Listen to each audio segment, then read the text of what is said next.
Shalom teman-teman remaja yang terkasih dalam Tuhan Yesus Kristus. Gimana kabarnya hari ini? Pasti semuanya luar biasa dalam Tuhan Yesus Kristus kan?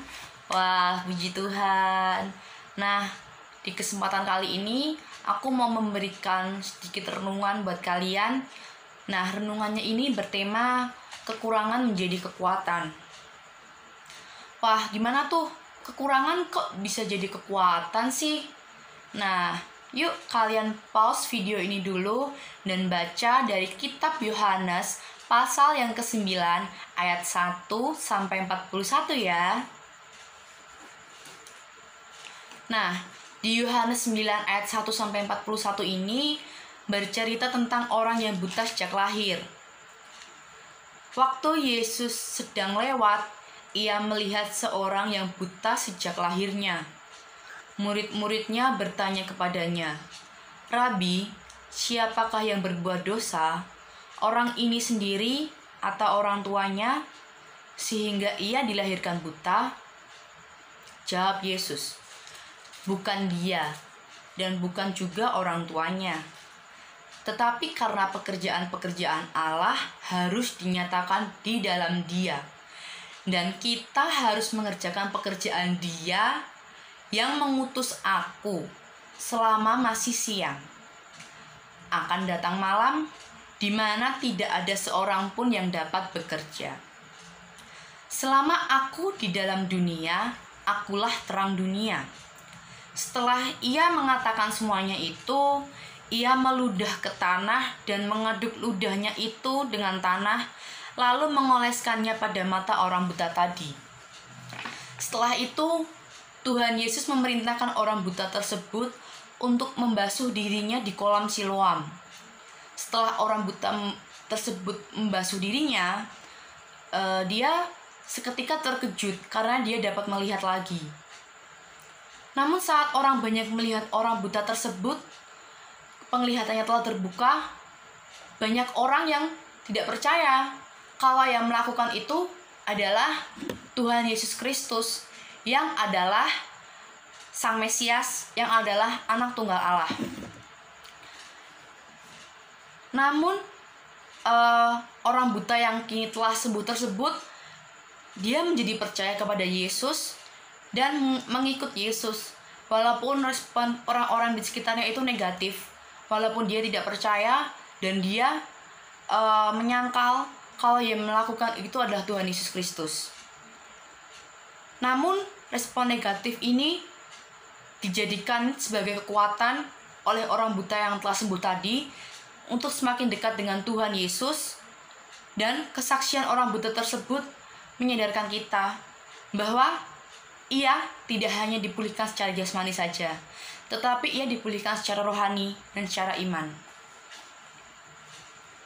Nah, pasti banyak kan dari kita yang kita tuh kadang merasa minder kalau kita tuh punya kekurangan. Dan terkadang kekurangan-kekurangan kita itu kita tutupi dengan kelebihan-kelebihan yang kita punya. Tapi kita tidak menyadari bahwa jika kita berserah penuh pada Tuhan, maka Tuhan akan pakai kekurangan kita itu tadi jadi salah satu kekuatan bagi kita. Banyak contoh nyata dalam kehidupan ini.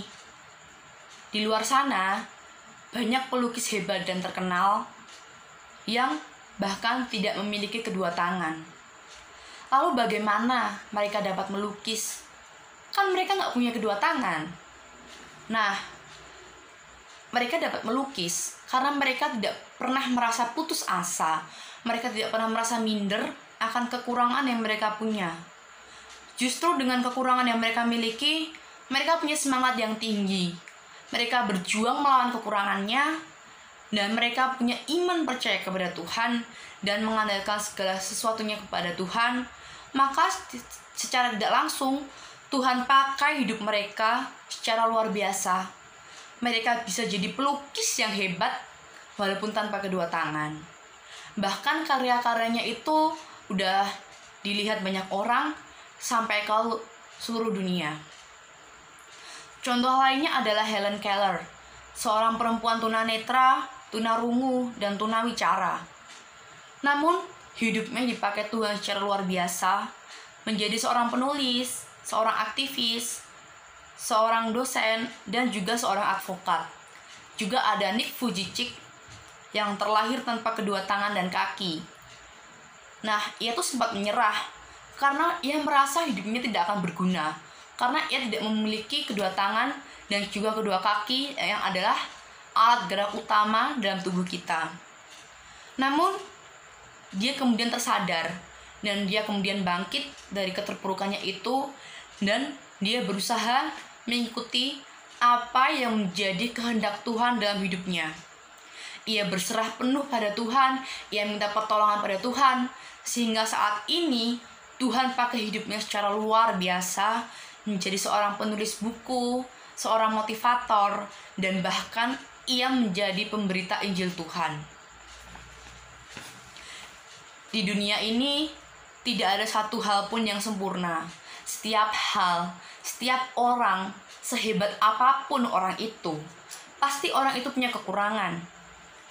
Tinggal bagaimana kita masing-masing memanfaatkan talenta dari Tuhan untuk memuliakan namanya dan melatih kekurangan kita, mengolahnya, mengasahnya, mengembangkannya agar menjadi kekuatan bagi kita untuk memuliakan nama Tuhan Yesus.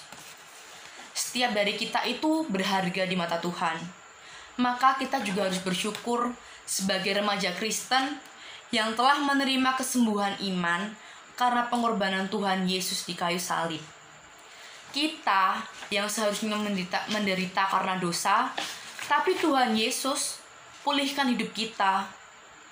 Kita pasti punya kekurangan, tapi jangan sampai kekurangan kita itu justru menjatuhkan hubungan kita dengan Tuhan. Tapi kita harus senantiasa berdoa kepada Tuhan agar setiap kekurangan yang kita miliki bisa kita pakai untuk memuliakan nama Tuhan. Biar Tuhan yang berkarya dalam hidup kita dan pakai kita sebagai sarana untuk kemuliaan namanya. Seperti dalam 2 Korintus 12 ayat yang ke-9. Tetapi jawab Tuhan kepadaku, cukuplah kasih karuniaku bagimu, sebab justru dalam kelemahanlah kuasaku menjadi sempurna. Sebab itu, terlebih suka aku bermegah atas kelemahanku, supaya kuasa Kristus turun menaungi aku. Pesan yang dapat kita terima dari ayat ini adalah, jika semakin besar kelemahan dan pencobaan yang kita terima karena Kristus, niscaya semakin besar kasih karunia yang akan diberikan Allah untuk melaksanakan kehendak-Nya.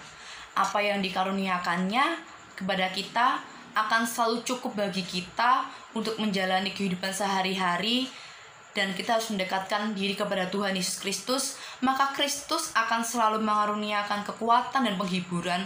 Bahkan di dalam kelemahan kita, kuasa Kristus akan nyata dan bersama kita di dalam diri kita.